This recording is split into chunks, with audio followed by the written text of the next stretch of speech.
Masakit isipin na kapag may padala, may saya.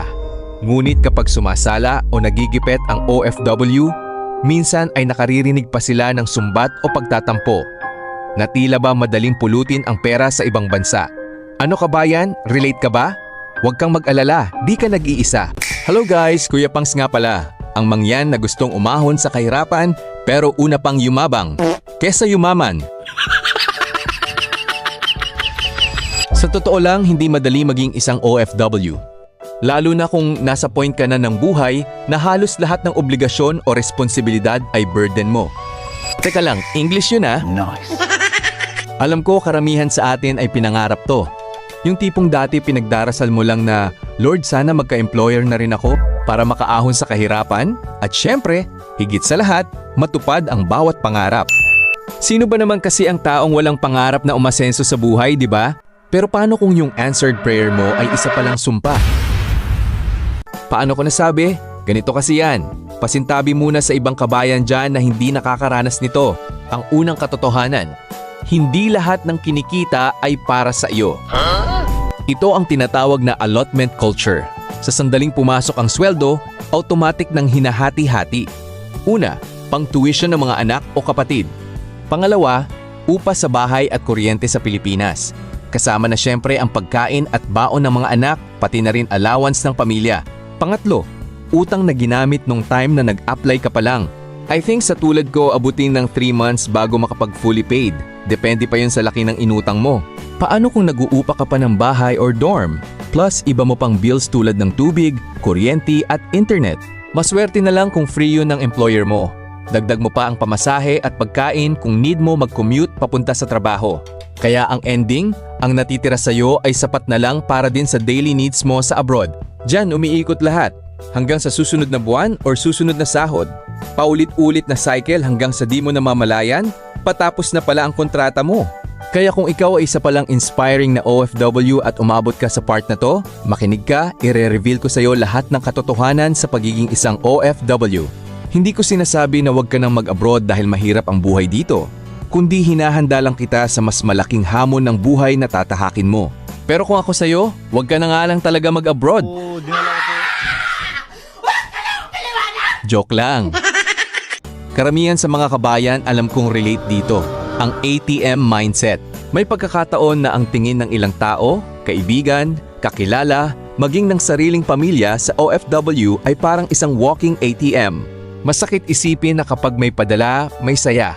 Ngunit kapag sumasala o nagigipit ang OFW, minsan ay nakaririnig pa sila ng sumbat o pagtatampo. Na tila ba madaling pulutin ang pera sa ibang bansa. Ano kabayan? Relate ka ba? Huwag kang mag-alala, di ka nag-iisa. Ito alam ko maraming guilty dito. Ang sakripisyo sa kalusugan or health condition. Para makatipid at makaipon, maraming OFW ang nagpapasobra ng oras sa trabaho or overtime at pinababayaan ang sariling kalusugan. Marami ang nagtitiis ng gutom o hindi nagpapatingin sa doktor kahit minsan may nararamdaman na para lang hindi mabawasan ang ipapadala sa Pilipinas. Tandaan, walang forever sa ibang bansa. Ang pagiging OFW ay hindi permanenteng solusyon. Dahil dito sa abroad, hindi bigat ng trabaho ang madalas makapagpapaiyak sa isang OFW, kundi ang pangungulila. Lalo na dun sa may mga pamilya. Lumilipas ang mga Pasko, Bagong Taon, Kaarawan, at mga importanteng okasyon na screen lang ng cellphone ang kaharap nila. Masakit ang katotohanan na lumalaki ang mga anak mo na hindi mo man lang nayayakap at tumatanda ang mga magulang mo na malayo ka. Ang mas masakit pa nga kung bigla silang pumanaw tapos wala ka. Yung tipong hindi ka basta-basta makauwi dahil bukod sa walang pera ay hindi ka payagan ng amo mo dahil hindi pa tapos ang kontrata. Ang pagiging isang OFW ay isang marangal na sakripisyo. Pero ito rin ay puno ng mga katotohanang madalas ay hindi nakikita sa mga magagandang larawan sa mga social media o sa mga ipinapadalang balikbayan box. Bilang isang OFW, ang malaking hamon ay kung paano magiging handa sa pagbabalik. May naipon ka na ba? May naipatayong negosyo? O balik ulit sa umpisa? Wait lang, parang may ka-rhyme to ah. Nagtitigan lang kayo? Kumain lang kayo? Hinalikan mo? Niyakap ka ba niya? Joy, nag-usap lang kami. Huwag mo akong niloloko! O siya, back to the topic na. Darating ang panahon na kailangang umuwi dahil sa edad, overage kumbaga, or finish contract na. Minsan may pagbabago sa batas ng bansang pinagtatrabahuhan. May nangyayaring kaguluhan tulad ng giyera or pandemya. Paalala para sa mga OFW at kanilang pamilya sa Pilipinas. Alagaan at pahalagahan ang bawat pisong ipinapadala. Huwag itong gastusin sa mga luho. Ang perang hawak ninyo ay katumbas ng dugo, pawis at kalungkutan ng inyong mahal sa buhay. Para naman sa tulad kong OFW, huwag mong kalimutan ang iyong sarili. Magtabi para sa iyong kinabukasan at kalusugan. Hindi masamang maging madamot ng kaunti kung ito ay para sa iyong proteksyon at paghahanda sa iyong pagtanda. Kabayan, saan ka mang sulok ng mundo, ire-remind lang kita.